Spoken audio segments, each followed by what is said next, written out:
ये आखिरी वचन है मत्ती का, उसका 5 का 14 और 16।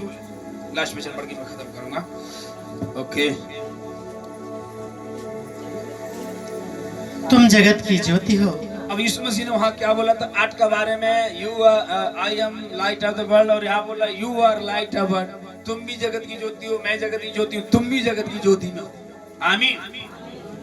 क्या क्या पढ़ा? फिर से पढ़िए जरा। तुम जगत की ज्योति हो। तुम जगत की ज्योति हो। आमीन। अब प्रभु यीशु मसीह ने क्या बोला तो हाँ कि मैं जगत की ज्योति हूँ। हालेलुया। और अभी कह रहा है तुम भी जगत की ज्योति में। ये जाहिर सी बात है कि आग आपको पैदा करती है। लाल अंगारे कितना भी मुरझाया हुआ लोहा डाल दो लाल बना देंगे, यानी आग आपको पैदा करती है। ज्योति ज्योति में से निकलते। हम परमेश्वर जब ज्योति है तो हम उसके साथ चलने वाले, उस पर विश्वास करने वाले भी ज्योति में हैं। आमीन। इसलिए डंके की चोट में दाऊद कह रहा है कि घोर भरी अंधकार की तरह मैं होकर चल, तब भी हानि से न डरूंगा, क्योंकि मैं जगत की ज्योति हूँ। दुनिया का बनाने वाला परमेश्वर मेरे अंदर है। जगत की ज्योति मेरे पास है, मेरे अंदर है। आमीन। हालेलुया। आमीन। इसलिए कह रहा है तुम जगत की ज्योति हो। हम और आप अंधेरे में नहीं है, अब अंधकार में नहीं है। कोई भी दुष्ट की शक्ति, अंधकार की शक्ति हम पर राज नहीं कर पाएगी, क्योंकि हम और आप उजाले में। किधर से आएगी तब पता चल जाएगा हम और आपको। हाँ, ये दुष्ट आत्मा का काम है, ये दुष्ट आत्मा का कहीं न कहीं गड़बड़ है, ये तो शैतानी गड़बड़, पता चल जाता है। लेकिन जब हम और आप पहले नहीं थे तो ये पता नहीं चलता दुष्ट आत्मा कौन है, अंधकार कौन है, स्वर्ग क्या है, नरक क्या है। पता था क्या? नहीं ना। इसलिए हम ज्योति में तब पता चल गया बारीकी से ये चीजें कहाँ हैं और कहाँ से कहाँ जा रहे हैं, और संसार किस अंधेरे और किस उजाले में चल रही होगी मालूम है। आमीन। हालेलुया।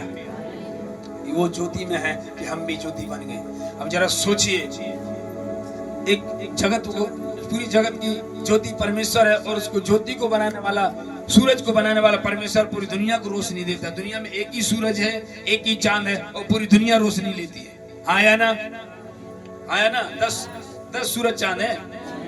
विज्ञान पढ़े हो, साइंस, आपको पता चलेगा कितना सूरज चांद बताया विज्ञान में। एक सूरज, एक ही चांद, एक ही धरती। आमीन। तो जरा सोचिए, सूरज जो बनाया परमेश्वर ने वो कितना शक्तिशाली है। उसकी गर्माहट हम धरती में नहीं सह पाते हैं। 15 करोड़ किलोमीटर बता रहे हैं वैज्ञानिक। उसमें कोई भी वैज्ञानिक जाना चाहा लेकिन अभी तक पहुंच नहीं पाया। इतनी गर्म आहट इतनी है, उसकी रोशनी इतनी है, लो इतनी है, तुरंत जहाज जल जाते हैं, तुरंत खड़े खड़े राख बन जाए। अब जरा सोचिए, इतना बड़ा सूरज को बनाने वाला परमेश्वर ने कितनी सामर्थ होगी एक सूरज को खड़ा किया। कितनी आग गर्म होगी कि लोहा डाल दो तो भी आग के समान बन जाता है। कितनी होती है। आमीन। ये सूरज को बनाने वाला परमेश्वर कितना गर्म होगा, कितना रोशनी होगी उसके अंदर। जब उसका बनाया हुआ सूरज पूरा दिन रोशनी देता है, हम सुई भी देख पाते हैं, नग्न आंखों से देख पाते हैं। हालेलुया। और परमेश्वर में कितनी रोशनी होगी और कितनी जलजलाहट होगी आग की, उसको देखना भी बर्दाश्त नहीं हो पाएगा। आमीन। अब जरा सोचिए, इस लाइट को हम लगाए हैं तार से खींच के, वो तार से वो तार आया ट्रांसफार्मर से, फिर वो ट्रांसफार्मर आया है पावर हाउस।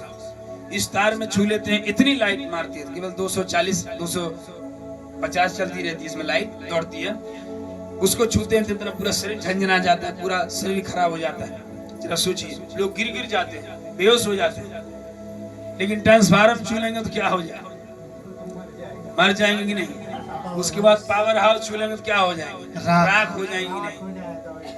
जरा देखिए, सूरज को बनाने वाला परमेश्वर कितना सामर्थ्य, उसका बनाया हुआ सूर्य कितना गर्म है, कितनी लाइट देता है, और वो परमेश्वर जिससे सूरज निकला है वो कितना सामर्थ्य होगा, कितना आग होगा वो।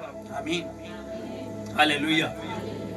ये परमेश्वर ने कहा तुम जगत की ज्योति, उस ज्योति के हम और आप साथ हैं। अब हमें कोई अंधेरा, दुनिया का कोई अंधेरा, ताकत, घोर अंधेरा, हमें कोई भी हमें डरा नहीं सकता, क्योंकि हम ज्योति की संतान हैं और ज्योति के समान चलेंगे, अंधेरे के समान नहीं चलेंगे। जहाँ बुरे काम होते हैं, चोरियां होती हैं, लड़ाइयां होती हैं, चुगली होती, नहीं करते ही नहीं। हम ज्योति के समान चलेंगे। ज्योति में बच कर निकलते हैं, आप गड्ढे देख कर निकलते हैं, अंधेरा देख कर निकलते हैं, कचड़ा बच के निकलते हैं, गोबर से बच के निकलते हैं। क्यों? क्योंकि आप दिन में जा रहे हो, रोशनी आपके सामने है। आमीन। और आपका जीवन भी ऐसे होना चाहिए। आप ज्योति में आ गए, फिर अंधेरे काम करोगे, वही चोरियां करोगे, वही नशा करोगे, वही चुगलियां करोगे, वही फिर बुरी तेरी बात करोगे, फिर किसी का घर तोड़ोगे चुगली कर करके, तो बिल्कुल तुम अंधेरे में। प्लीज इस बात को याद रखिएगा। परमेश्वर ने आपको ज्योति में बुलाया, ज्योति के संतान हो तो ज्योति के समान चलना है। आमीन। लास्ट वचन उसको पढ़ दो, 16 वाला। उसी प्रकार तुम्हारा उजियाला मनुष्य के सामने चमके कि वे तुम्हारे भले कामों को देखकर